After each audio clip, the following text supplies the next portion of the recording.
Hey guys, David here. One of the things that I do is I speak to passive investors like yourself very often, and one of the common questions I get is investors who ask about the terms we use on a daily basis for passive investing. And one of the things I wanted to do is bring on Michael Blanc here, and he's going to basically break down some of these terms, these essential terms that you need to know if you're going to start passively investing.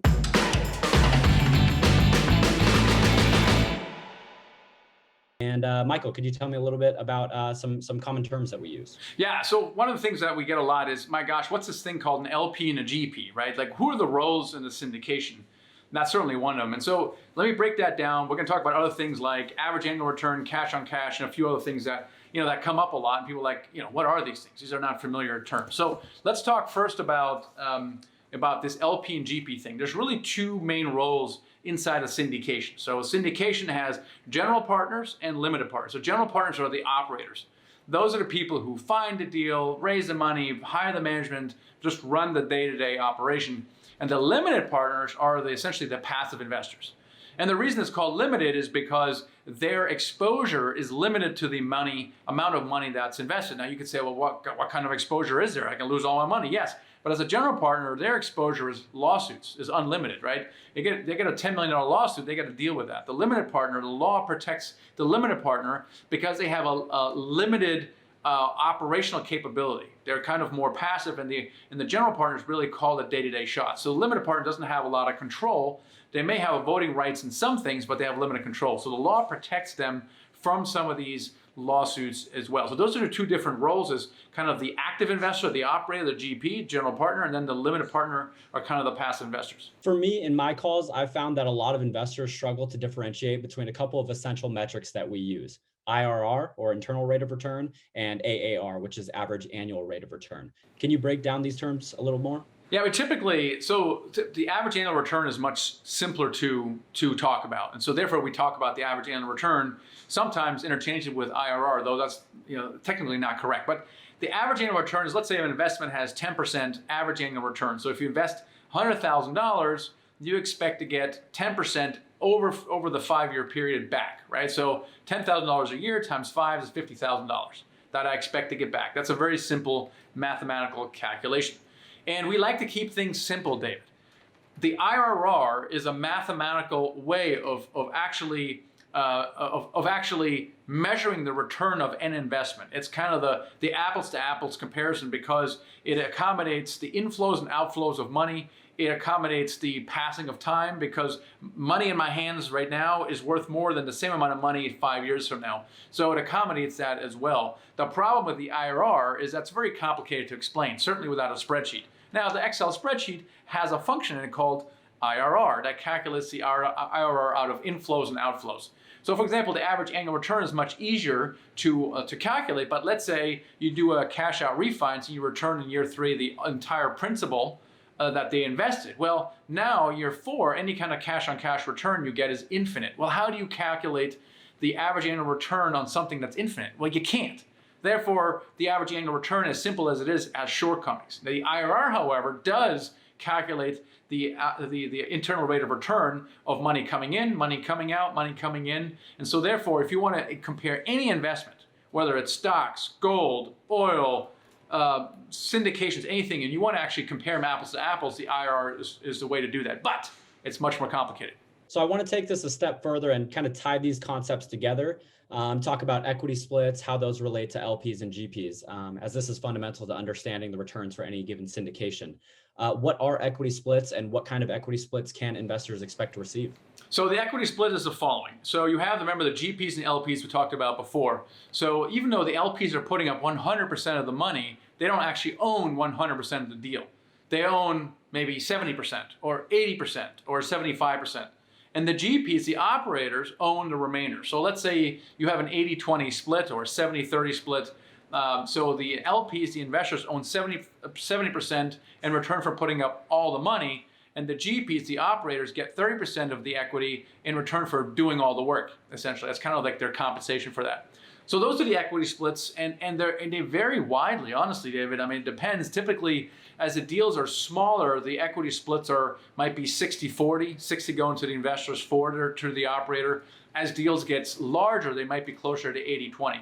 So it really depends on how the splits are, and investors looking at deals shouldn't really be focused and fixated on the equity splits. They should be focused on the returns that are being projected and what the assumptions are that are behind those returns. Because I can make a spreadsheet do anything I want. I can have an average annual return of 20%, but I can make outrageous assumptions on the back end to get those numbers, right? So you're really looking at the returns, but also you're looking at the underwriting assumptions, and what the equity splits are really is secondary. But typically, they're typically between 70-30 and 80-20.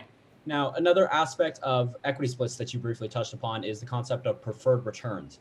Can you delve into that a little? What are preferred returns, and what are some of the challenges that GPs face when they provide preferred returns? Yeah, preferred equity or preferred return is simply where the investor gets a certain percentage paid out first before a profit split. Think of it more like for example, an interest, a loan on an interest. So let's say if there's a preferred rate of return of 8%, then any kind of cash flow, you have this bucket of cash flow that's waiting to be distributed, then the first 8% of equity that was invested is distributed first to the investor, right? So let's say there's $1 million of equity in the deal from investors, right?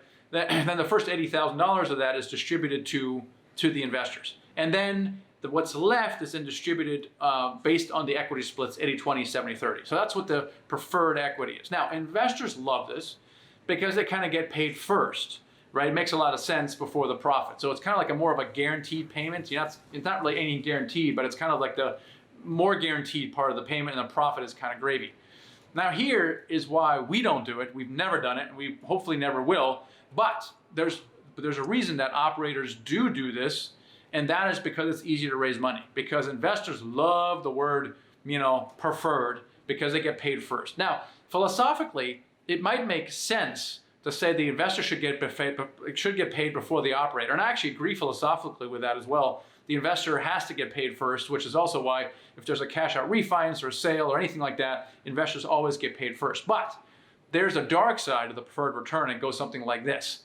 The dark side of preferred return is, let's say the deal doesn't go quite as planned. Let's say the property manager the operator hires doesn't actually do what they say they're going to do, and you lose a year or even 18 months, and you got to fire them and replace you. So now they're behind the 8 ball. Meanwhile, they have an 8% return they have to pay out, and the cash flow does not exist to pay this out. So there's this what's called a deficiency. That deficiency is accrued and defers to the next year. So you can't pay out the 8% that you're owed to the investors. So it rolls over to the next year.